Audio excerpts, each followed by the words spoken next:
सबसे पहले हम कुछ बेसिक पॉइंट्स को देख लेते हैं जो कि इम्पॉर्टेंट हैं। तो आरबीआई क्या है? रिजर्व बैंक ऑफ इंडिया, एक सेंट्रल बैंक है। तो central bank of India India की सेंट्रल बैंक है, मेन बैंक है, ये एपेक्स बॉडी है। और आरबीआई कब इस्टेब्लिश हुई थी? तो आरबीआई की जो इस्टेब्लिशमेंट के ईयर है वो 1 अप्रैल 1935 है।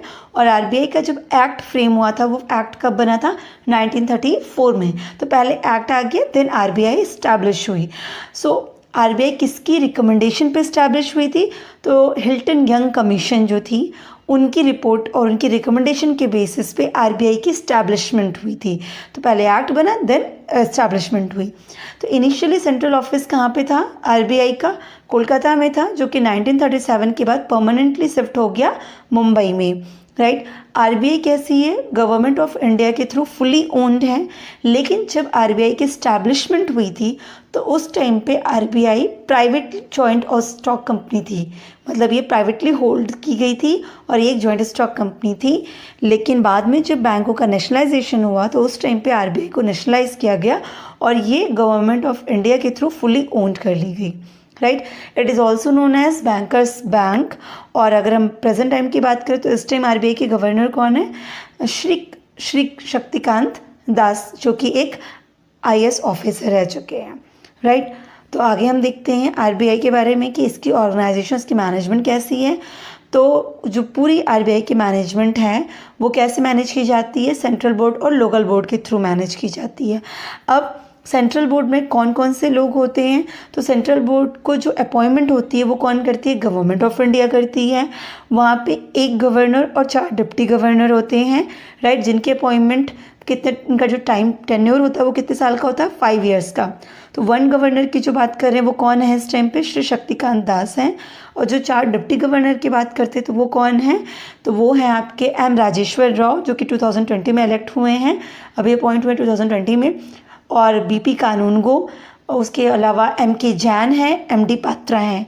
तो ये 4 डिप्टी गवर्नर हैं जो कि अपॉइंटेड हैं और इनका कार्यकाल जितना है 5 साल का है। इसके अलावा 10 अदर डायरेक्टर्स भी होते हैं जिनको कौन नॉमिनेट करता है? Government of India he nominate करती है। और ये जो 4 डायरेक्टर्स होते हैं इनका जो टेन्योर होता है वो 4 ईयर्स का होता है। और ये अलग अलग फील्ड से आते हैं, जैसे कि कोई इकोनॉमिस्ट हो गया, कोई इंडस्ट्रियलिस्ट हो गया, पर ये अपने अपने फील्ड में बहुत ही फेमस पर्सनालिटी होते हैं। तो 10 डायरेक्टर्स जो होते हैं वो आ जाते हैं। और कौन आता है? 4 डायरेक्टर्स आते हैं जो कि नॉमिनेट किए जाते हैं लोकल बोर्ड से। तो 4 इनकी लोकल बोर्ड होती है, सो 4 लोकल बोर्ड से 4 डायरेक्टर्स आ जाते हैं और इनका टेन्योर कितना होता है? 5 ईयर्स का होता है। उसके अलावा गवर्नमेंट का एक ऑफिसर होता है जो कि जितनी भी सेंट्रल बोर्ड की मीटिंग्स होंगी उसको अटेंड करेगा। इनका कोई टेन्योर फिक्स नहीं होता है कि वो कितने साल के लिए रहेंगे, लेकिन हाँ, इनके पास कोई वोटिंग की पावर नहीं होती है। तो ये सिर्फ गवर्नमेंट के रिप्रेजेंटेटिव की तरह आप समझ सकते हैं कि गवर्नमेंट का एक ऑफिसर होगा जो हर मीटिंग में रहेगा, प्रेजेंट रहेगा, राइट। पर इनके पास वोटिंग की पावर नहीं होती है और कोई कार्यकाल का टाइम भी फिक्स नहीं होता है। सो सेंट्रल बोर्ड जो होता है वो साल में 6 बार, कम से कम 6 बार उनकी मीटिंग होनी चाहिए। एटलीस्ट 6 टाइम्स वो एक साल में मीट कर रहे हों सेंट्रल बोर्ड्स। इसके अलावा भी गवर्नर जब चाहेगा, जब उनको लगेगा कि ज़रूरी है, वो इनकी मीटिंग को कॉल कर सकते हैं। तो ये तो हो गया सेंट्रल बोर्ड। अब बात करते हैं लोकल बोर्ड की। सो लोकल बोर्ड की बात अगर करते हैं तो 4 रीजन्स होते हैं। अब कंट्री में इनके 4 रीजन्स हैं और वहीं से 4 जो है लोकल बोर्ड की बात कही जा रही है। कौन कौन से हो गए रीज़न? एक तो मुंबई हो गया, कैलकाटा हो गया, चेन्नई हो गया और आपका न्यू दिल्ली हो गया। तो हर एक से एक डायरेक्टर होते हैं, चारों बोर्ड से एक डायरेक्टर होते हैं जो जितने भी रीजन है, और हर बोर्ड में 5 मेंबर रहते हैं। तो ईच बोर्ड कंसिस्ट 5 मेंबर्स। तो मुंबई के अलग, कैलकाटा के अलग, चेन्नई के अलग, न्यू दिल्ली की अलग होगी, ठीक है। तो 4 ये आपके हो गए लोकल बोर्ड्स होते हैं, 4 रीजन से होते हैं। उसके अलावा इनके अपॉइंटमेंट कौन करता है? सेंट्रल गवर्नमेंट करती है। इनका जो टेन्योर होता है वो कितने सालों का होता है? 4 ईयर्स का होता है। So the main function is to advise central board on local matters and deal with the management of the regional commercial transaction. तो ये जो लोकल बोर्ड होती है, अलग अलग रीजन की जो होती है, वो क्या करती है? सेंट्रल बोर्ड को एडवाइस करती है उनके मेन फंक्शंस में, और साथ ही जो उनके रीजन में जो भी कमर्शियल ट्रांजेक्शन हो रहे होते हैं उनके मैनेजमेंट को वो डील करती है, पूरी मैनेजमेंट करती है उसकी। तो ये तो इनका ऑर्गेनाइजेशनल स्ट्रक्चर हो गया। इसको फ्रेम करके देखते हैं तो मेनली आरबीआई के क्या हो गए? 2 हो गए। एक तो सेंट्रल बोर्ड ऑफ डायरेक्टर हो गए और दूसरा क्या हो गया? लोकल बोर्ड हो गई। तो लोकल बोर्ड तो 4 रीजन हो गए आपके, राइट, वहाँ से जाती है और 5 मेंबर होते हैं ईच में, और उनका कार्यकाल भी आपका डिसाइडेड होता है। सेंट्रल बोर्ड की बात करते हैं तो सबसे पहले कौन आ जाते हैं, आपके गवर्नर आ जाते हैं। देन कौन आ जाता है, आपके डिप्टी गवर्नर आ जाते हैं, जो कि 4 होते हैं, राइट। देन आपके एग्जीक्यूटिव गवर्नर होते हैं। इसके अलावा इनका ट्रेनिंग डिपार्टमेंट भी होता है। तो ट्रेनिंग डिपार्टमेंट की बात करें तो मतलब आरबीआई क्या करती है, अपने स्टाफ को टाइम टू टाइम टेक्नोलॉजी से एडवांस करने के लिए आप ये क्या करती है, बैंकों को अपडेट करती रहती है। तो इनके 3 बेसिकली इंपॉर्टेंट कॉलेजेस हैं, जैसे बैंकिंग ट्रेनिंग कॉलेज मुंबई में है, इसके अलावा college of agriculture banking Pune में है, और एक और आपका रिजर्व बैंक स्टाफ कॉलेज जो कि चेन्नई में है। तो ये पूरा इनका ऑर्गेनाइजेशनल सेटअप है आरबीआई का, राइट। सो अब हम क्या करते हैं, आरबीआई के फंक्शन की बात करते हैं, लेकिन साथ में देखिए सेंट्रल ट्रेनिंग डिपार्टमेंट के अलावा जो है सेंट्रल ऑफिस डिपार्टमेंट भी इनका होता है, जिसमें स्टाफ मेंबर्स होते हैं जो हेल्प कर रहे होते हैं, ऑफिस स्टाफ। फंक्शन के बारे में बात करेंगे तो प्राइमरी फंक्शन की जो बात कहते हैं, तो प्राइमरी फंक्शन क्या होता है आरबीआई का, to regulate the monetary system of country. जो भी मॉनेटरी सिस्टम है, मॉनेटरी पॉलिसीज कैसे अडॉप्ट करनी है कंट्री की, वो सारी जो है इनकी प्राइमरी फंक्शन होती है। और ये इस तरीके से फ्रेम करनी चाहिए कि जिससे कि क्या हो, इकोनॉमिक स्टेबिलिटी आए। लेकिन वो इकोनॉमिक स्टेबिलिटी आप लाने के लिए कोई भी पॉलिसी फ्रेम नहीं कर देंगे, वो पॉलिसी आपकी कंट्री की जो इकोनॉमिक पॉलिसी है उसी के अंदर होनी चाहिए, उनके फ्रेमवर्क के अंदर होनी चाहिए। तो प्राइमरी फंक्शन क्या हो गया, मॉनेटरी सिस्टम को रेगुलेट करना, उसके लिए मॉनेटरी पॉलिसीज को फ्रेम करना अकॉर्डिंग टू इकोनॉमिक पॉलिसी, और इकोनॉमिक स्टेबिलिटी को मेंटेन करना है, उसको प्रमोट करना। ये जो आपकी इनकी प्राइमरी फंक्शन की जो बात कर रहे हैं वो अकॉर्डिंग हम किसकी कर रहे हैं, आरबीआई एक्ट 1934 के प्रेम्बल के अकॉर्डिंग कर रहे हैं। प्रेम्बल मतलब उनके प्रस्तावना, जो मेन मोटिव जहाँ पे दिया गया है। तो वहाँ पे क्या क्या बातें कही गई, वहाँ पे कहा गया था कि to regulate the issue of bank notes and keeping of reserve with a view to securing monetary stability in India and generally. तो क्या कहा गया कि जो मेन बात है आरबीआई की वो क्या होगी, नोट को इशू करना, बैंक नोट्स को इशू करना, उसको रेगुलेट करना और रिजर्व्स को मेंटेन करना, जिससे कि इंडिया में जो मॉनेटरी स्टेबिलिटी की बात कही जाती है वो रह सके, मेंटेन हो सके। इसके अलावा to operate the currency and credit system of country to its advantages. उन जो भी करेंसी है कंट्री की, उनको उनके क्रेडिट सिस्टम को अच्छे से मैनेज करना। आपको पता होगा कि आरबीआई के पास ही ये पावर होती है कि वो क्रेडिट को कंट्रोल कर सकती है। क्रेडिट कंट्रोल के अलग टेक्निक्स होती हैं, like qualitative techniques and quantitative techniques होती हैं, पर ये टेक्निक अडॉप्ट करना और ये टेक्निक अप्लाई करने की जो पावर होती है वो सिर्फ किसके पास होती है, आरबीआई के पास होती है। करेंसी सर्कुलेट करना क्रेडिट को, तो ये सब चीज़ें जो हैं किसके थ्रू हैं, आरबीआई के प्रियम्बल में ही बात मेंशन है। और ये एडवांटेजेस किस लिए है कि इससे क्या हो सके, मॉडर्न मॉनेटरी पॉलिसी जो है वो फ्रेम हो सके, जिससे टाइम टू टाइम जो इकोनॉमिक में कॉम्प्लेक्स सिचुएशन आती है हम उस चैलेंजेस को मीट आउट कर सके, राइट। सो ये सब करके हम क्या करेंगे, प्राइस स्टेबिलिटी रखते हैं। प्राइस जो फ्लैक्चुएट करती है, जैसे इन्फ्लेशन के टाइम पे क्या हो जाती है, प्राइसेस बहुत राइज कर जाती हैं, तो हम इन सब के थ्रू क्या कर सके, प्राइस को मेंटेन कर सके, स्टेबल कर सकें। पर ये सब किस बेसिस से कर सकेंगे, जिससे कि हमारी ग्रोथ होती रहे। जो हमारा मोटिव है, जो हमारा ऑब्जेक्टिव है वो क्या है, इकोनॉमी की ग्रोथ करना। तो ये सब फंक्शन आरबीआई परफॉर्म करेगी, लेकिन किस मोटिव के साथ, इकोनॉमी की ग्रोथ करना, राइट। मेन जो ऑब्जेक्टिव रहेगा उसमें स्टेबिलिटी लाना, इकोनॉमी में स्टेबिलिटी लाना, यही रहेगा, राइट। तो अब इन सब के बेसिस पे इनके फंक्शन को क्लासिफाई किया गया है, राइट। तो फंक्शन को जब क्लासिफाई करते हैं तो मेनली अगर हम फंक्शन की बात करें तो 3 तरीके के फंक्शन आते हैं। एक तो आपका होता है सेंट्रल बैंकिंग फंक्शन, जो हम कहते हैं कि हाँ ये मेन फंक्शन है जो आरबीआई परफॉर्म करती है, जो आपने अभी प्राइमरी फंक्शन के बेसिस पे देखा है। इसके अलावा क्या हो जाता है, इनके प्रमोशनल फंक्शन होते हैं, जो आरबीआई का काम है कि जो इंडस्ट्रीज, जो एरिया हमारा बैकवर्ड में जा रहा है उसको प्रमोट करने के लिए कैसे हम बैंकिंग हैबिट्स लाएं या बैंक्स को डेवलप करें कि जिससे वो जो अंडर डेवलप्ड एरियाज़ हैं वो प्रमोट हो सके। तो उसके लिए हमने प्रमोशनल फंक्शन लाया। इसके अलावा जो भी हम काम कर रहे हैं, जो हम बैंक को स्टैब्लिश करके रखा है, वो सही से हो रहा है कि नहीं, तो उसकी देखरेख के लिए इन्होंने जो नेक्स्ट फंक्शन परफॉर्म किया, दैट इज सुपरवाइजरी फंक्शन। तो हम एक एक फंक्शन को अच्छे से देखेंगे। सबसे पहले देखते हैं सेंट्रल बैंकिंग फंक्शन। तो सेंट्रल बैंकिंग फंक्शन में क्या कहा गया कि monopoly of note issue. Monopoly of note issue मतलब आरबीआई की मोनोपोली है नोट इशू करने की, मतलब नोट इशू करने का जो इकलौता पावर है वो किसके पास है, आरबीआई के पास है। लेकिन इसमें एक एक्सेप्शन है कि 1 रुपीज़ का नोट और जो स्मॉल कॉइन्स हैं वो भारत सरकार इशू करती है, मतलब ministry of finance government of India की वो इशू करती है। रैदर देन मतलब एक्सेप्ट दीज जितने भी नोट हैं वो किसके थ्रू इशू किए जाते हैं, आरबीआई के थ्रू। लेकिन इसके साथ आप ये भी याद रखिएगा कि आरबीआई जब नोट इशू करती है तो नोट इशू करने के लिए कुछ मेथड्स हैं कि आप नोट इशू किन मेथड को अप्लाई करके कर सकते हैं। 7 मेथड्स दिए गए हैं नोट इशू के। तो हमारी जो कंट्री अडॉप्ट करके रखी है वो मिनिमम रिजर्व सिस्टम रखी है। पहले हम प्रोपोर्शनल रिजर्व सिस्टम अडॉप्ट करके बैठे थे, अब हमारी country minimum reserve system adopt करके रखी हुई है।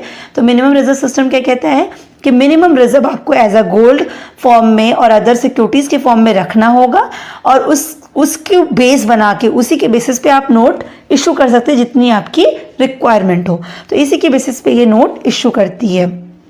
और क्या है इनका बैंकर्स टू द गवर्नमेंट। तो ये आरबीआई क्या है, गवर्नमेंट की भी बैंक होती है। गवर्नमेंट को फंडिंग चाहिए तो आरबीआई प्रोवाइड करती है, उनके रिजर्व्स और बाकी चीज़ों के लिए भी बैंक है। तो जो बैंकिंग फैसिलिटी आप जानते हैं आरबीआई वो सारी बैंकिंग फैसिलिटीज़ किसको प्रोवाइड करती है, गवर्नमेंट को। सो गवर्नमेंट की बैंक कौन हो गई, आरबीआई हो गई।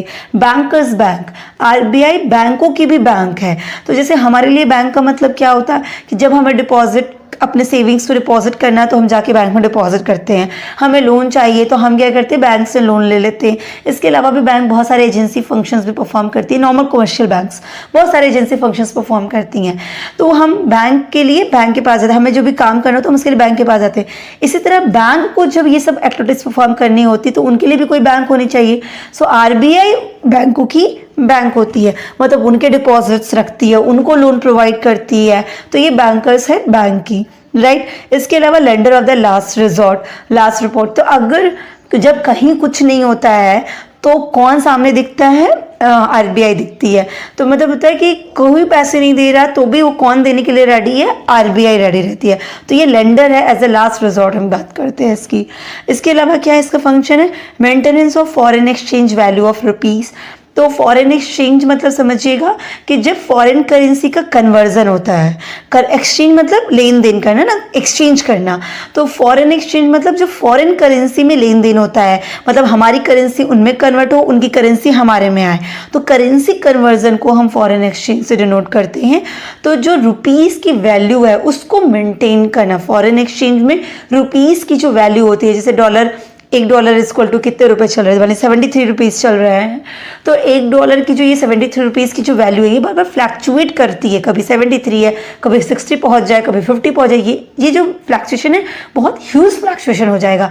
तो ये इतना ज़्यादा फ्लैक्चुएट होगा तो कोई भी कंट्री आप पे डील नहीं करना चाहेगी, कोई भी फॉरेन कंट्री आपसे डील नहीं करना चाहेगी, क्योंकि आपकी वैल्यू क्या है, बार बार फ्लैक्चुएट कर रही है। और आपकी भी कंट्री एक्सपोर्ट या इंपोर्ट करने से पहले 100 बार सोचेगी, क्योंकि इससे उनको लॉस हो सकता है। तो जो ये फॉरेन एक्सचेंज में रुपीज़ की जो वैल्यू है उसको क्या करना है, मेंटेन करना, उसको स्टेबल करने का भी काम आरबीआई का होता है। इसके अलावा क्या होता है, controller of credit. Controller of credit का मतलब क्या हो गया, क्रेडिट को कंट्रोल करना।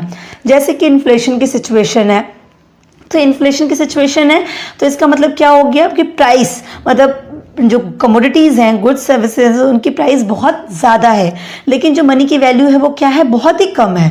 ऐसा क्यों होता है, जब कंट्री में मनी की सप्लाई, नोट्स बहुत बढ़ जाते हैं, मनी की सप्लाई इंक्रीज कर जाती है।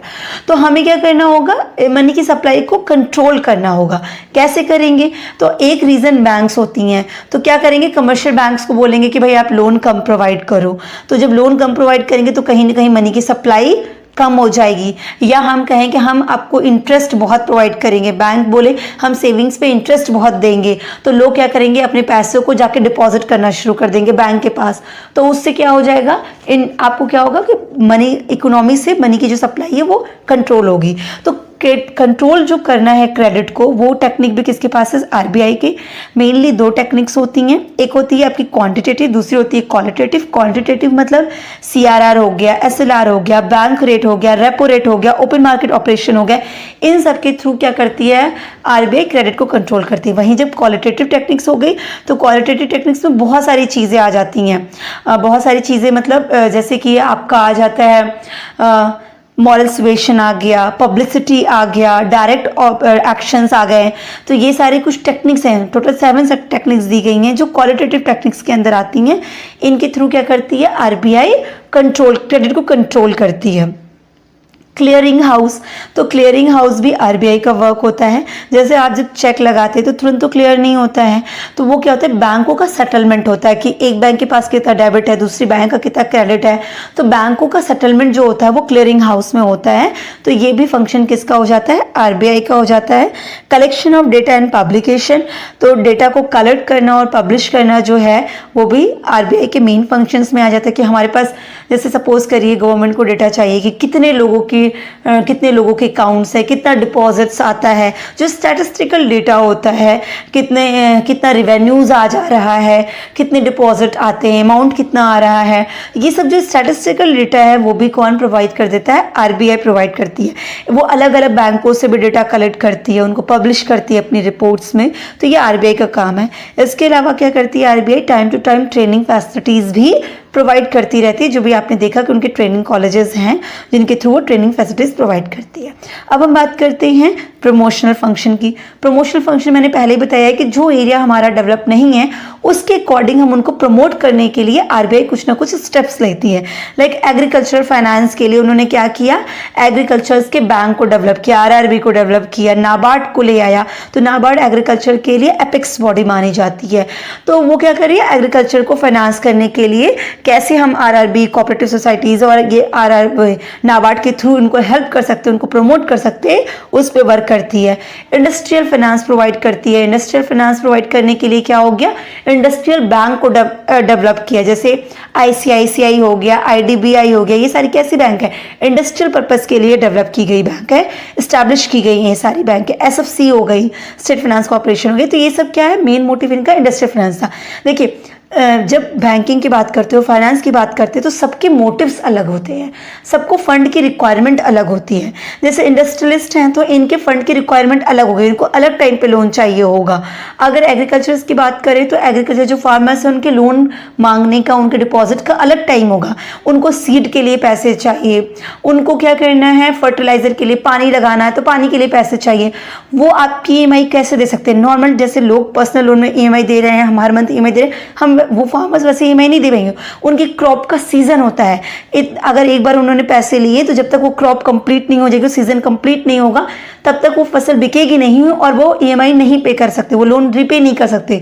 तो जो उनकी जो रिक्वायरमेंट्स है फाइनेंस की वो बिल्कुल अलग है, तो उनकी रिक्वायरमेंट के अकॉर्डिंग बैंक डेवलप करना चाहिए था। इसी तरीके से इंडस्ट्रियलिस्ट की अलग रिक्वायरमेंट्स होती है, उनको अलग टाइम पे फंडिंग चाहिए होती है, तो उनके अकॉर्डिंग, उनकी रिक्वायरमेंट्स के अकॉर्डिंग हमने क्या किया, आरबीआई ने क्या किया, बैंक्स को स्टैब्लिश किया, तो उनको प्रमोट किया, इंडस्ट्रियल को प्रमोट किया।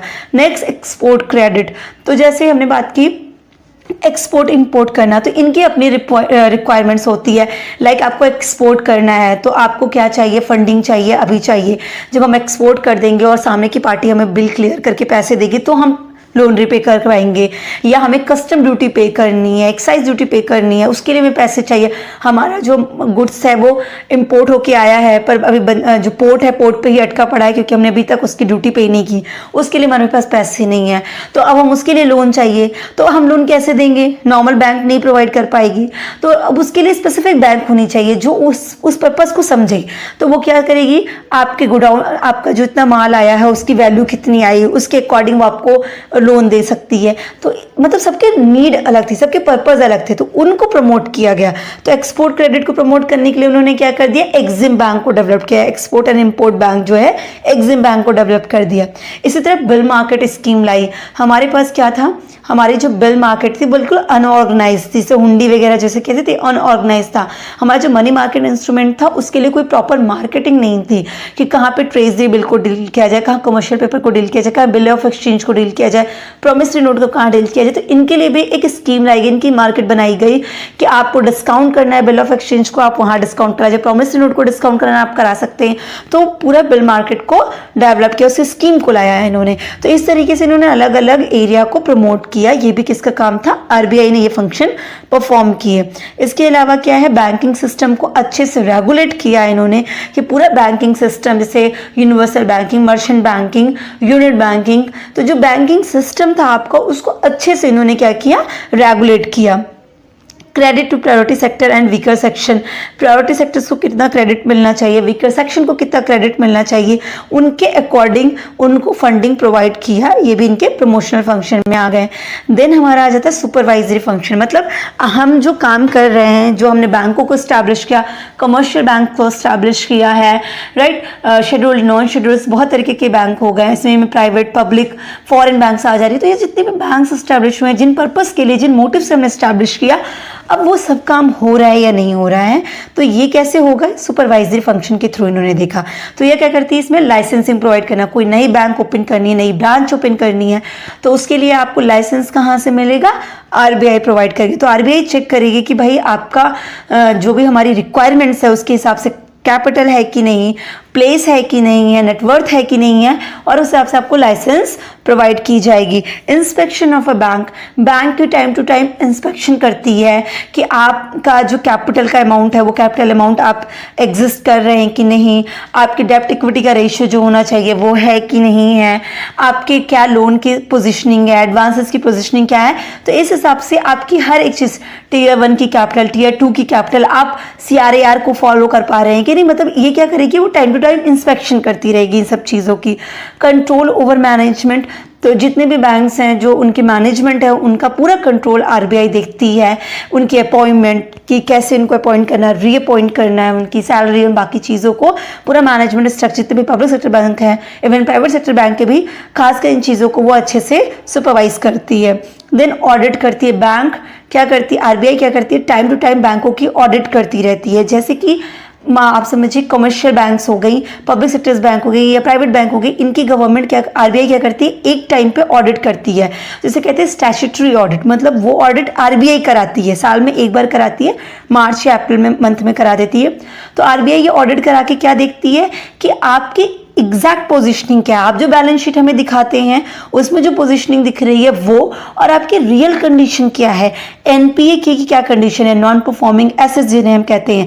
ऐसा तो नहीं कि आपके लोन रिपे करने की कैपेसिटी में ही नहीं है, क्योंकि बैंकों के लिए लोन जो होता है उनकी एसेट्स होती है, डिपॉजिट जो होते हैं उनकी लायबिलिटीज होती हैं। तो क्या आपके एसेट्स आपको अच्छे से परफॉर्म कर रहे हैं कि नहीं, रेवेन्यू जनरेट कर रहे हैं कि नहीं कर रहे हैं, ये सब चीज़ें। एनपीए ज़्यादा तो नहीं हो गया, एनपीए ज़्यादा होगा तो बैंक लॉस में जाएगी क्योंकि प्रोविजनिंग करनी पड़ेगी।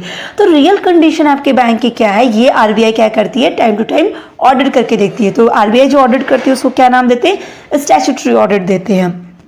इसके अलावा भी वो इन सब के अलावा भी बहुत अलग अलग तरीके से अदर फंक्शंस भी सुपरवाइजरी नॉर्म्स में वो परफॉर्म करती रहती है। तो ये सारे के सारे हमने देख लिए हैं जो आरबीआई के फंक्शंस थे।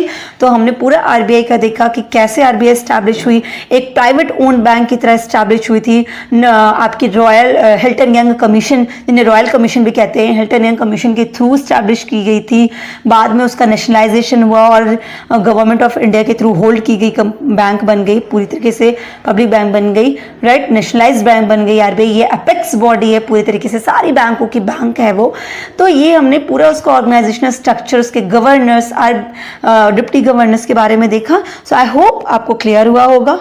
Wish you all the best. Thank you so much.